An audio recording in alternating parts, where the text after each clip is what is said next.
For the past 6 months, I've had to really take a lot of time to figure out the fact that there really is no commitment or covenant. He's already broken it. From everything that you know about our covenants, would you say that you've somehow broken your covenant? No, Meri had the affair. I didn't break covenants, and it wasn't a physical affair, so I thought we were reconcilable. I really feel like I was emotionally abandoned by him many, many years ago. Well before the catfishing. I agree with that. He really pulled back emotionally from all of us, but especially for Meri. That was back in Vegas, where I felt like I didn't have a good relationship with Kody anymore either.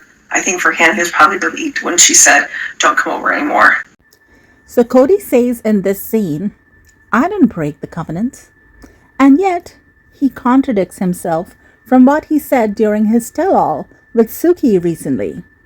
His exact words about Meri in that episode were, "That relationship does not work in a marriage for me. It's that simple. I don't care about the covenant. If you can't get through that, then it's broken." Luckily, his contradicting hoops of word salad have been caught on tape repeatedly over the years, so that the whole world is now fully caught up on his BS, and all of his audiences have had a first-hand experience of what the OG3 wives have had to deal with when dealing with Kody and Robyn. In the backdrop of such evidence of Kody's contradictory instances of word salad, when Robyn pretends to be all innocent and gaslights the OG3 wives as well as us audiences by asking Kody, "From everything you know about our covenants, would you say that you have somehow broken your covenant?" This is an excellent example that answers Robyn's very own question of why us audiences hate her guts and why the OG3 wives felt unsupported and stranded to fend for themselves and walk on eggshells in Robyn and Kody's toxic version of polygamy and their dysfunctional vision of a celestial kingdom. The OG3 wives and OG13 kids couldn't all have been enjoying a porch dream together with Kody and Robyn constantly going back and forth in circles with their lies, their leading questions, their rhetorical nature of questions, constantly mentally badgering and mentally messing everyone up without any break, ever in this manner. Do you see, Robyn?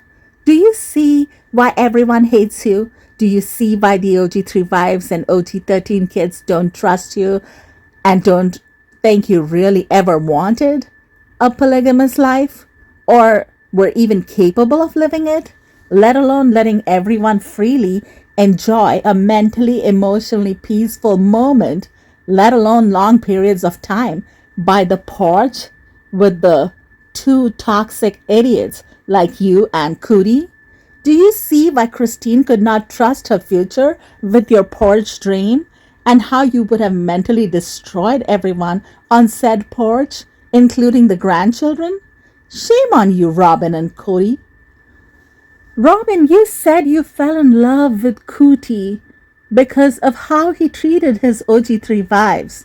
You loved the way Kody treated his OG3 wives so much that you actually made him promise that if he was ever in a pathetic place with you, like he was with the OG3 wives, then he should no longer play pretend, but release you from a stagnant, toxic marriage and its obligations. Do you see why the entire national television audience sees through your lies? You people don't even know to lie properly. Why everyone sees through your innocent bystander act, Robyn? Why everyone laughs when you say you don't understand? Why everyone rolls their eyes into the back of their heads when you pretend to cry without tears, furiously rubbing your fingers and even your handkerchief into your eyes in a desperate attempt to produce some sort of tears? You and your lover are selfish, abusive, destructive liars, Robyn. You both have robbed the OG3 wives of their lifetime earnings and retirement funds and the OG-13 kids of their inheritance right from the time this show started. Return their money, robber, and get lost from our television screens. Go find your next best customer.